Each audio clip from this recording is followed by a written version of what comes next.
Kejadian 1. Kisah penciptaan. Pada mulanya, ketika Tuhan mula menciptakan alam semesta, bumi belum berbentuk dan masih kacau bilau. Samudera yang bergelora yang menutupi segala sesuatu diliputi oleh kegelapan yang pekat. Tetapi kuasa Tuhan bergerak di atas permukaan air. Tuhan berfirman, "Hendaklah ada cahaya," lalu cahaya pun ada. Tuhan berpuas hati melihat hal itu.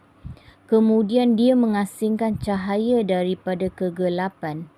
Dia menamakan cahaya itu siang dan kegelapan itu malam. Setelah malam dan pagi berlalu, itulah hari yang pertama.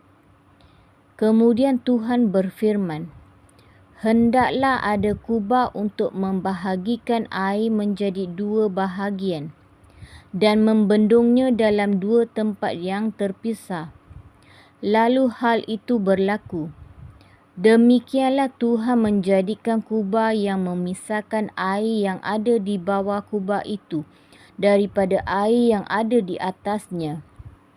Tuhan menamakan kubah itu langit. Setelah malam dan pagi berlalu, itulah hari yang kedua. Kemudian Tuhan berfirman, "Hendaklah air yang ada di bawah langit mengalir ke satu tempat agar tanah kelihatan."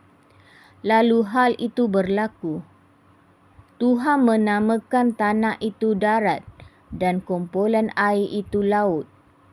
Tuhan berpuas hati melihat hal itu.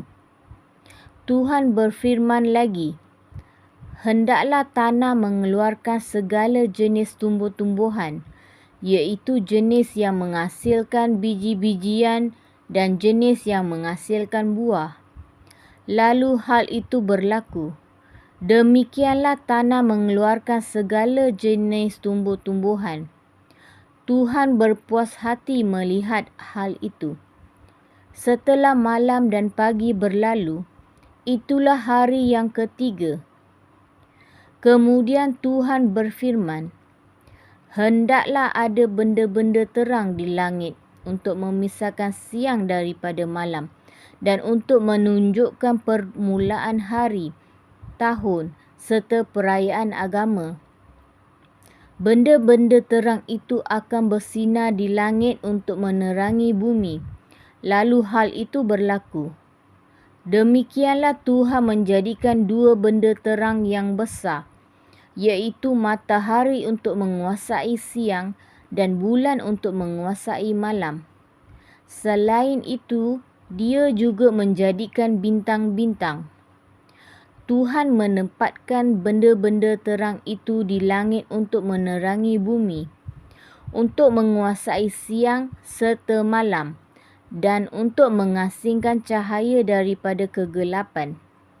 Tuhan berpuas hati melihat hal itu. Setelah malam dan pagi berlalu, itulah hari yang keempat. Kemudian Tuhan berfirman, "Hendaklah air dipenuhi berjenis-jenis makhluk hidup dan udara dipenuhi berjenis-jenis burung." Demikianlah Tuhan menciptakan binatang raksasa laut dan semua jenis makhluk yang hidup di dalam air, serta semua jenis burung. Tuhan berpuas hati melihat hal itu.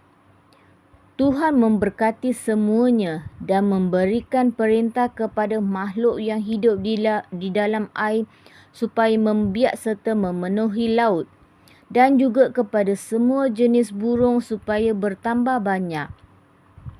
Setelah malam dan pagi berlalu, itulah hari yang kelima.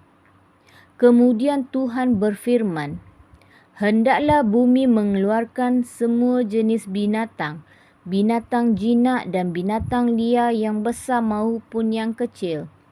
Lalu hal itu berlaku. Demikianlah Tuhan menjadikan semuanya, dan dia berpuas hati melihat hal itu.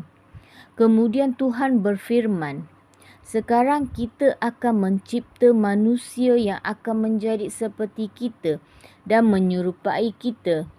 Mereka akan menguasai semua ikan, burung serta binatang lain, binatang jinak dan binatang liar yang besar maupun yang kecil.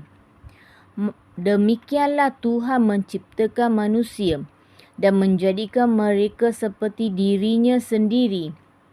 Dia menciptakan mereka lelaki dan perempuan.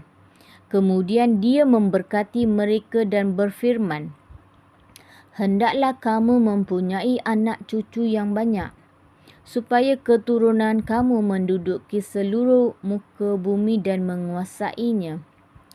Hendaklah kamu menguasai semua ikan, burung dan binatang liar.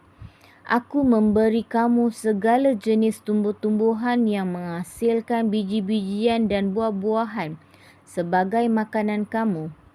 Aku memberikan rumput dan tanaman berdaun sebagai makanan kepada semua binatang, burung liar yang lain."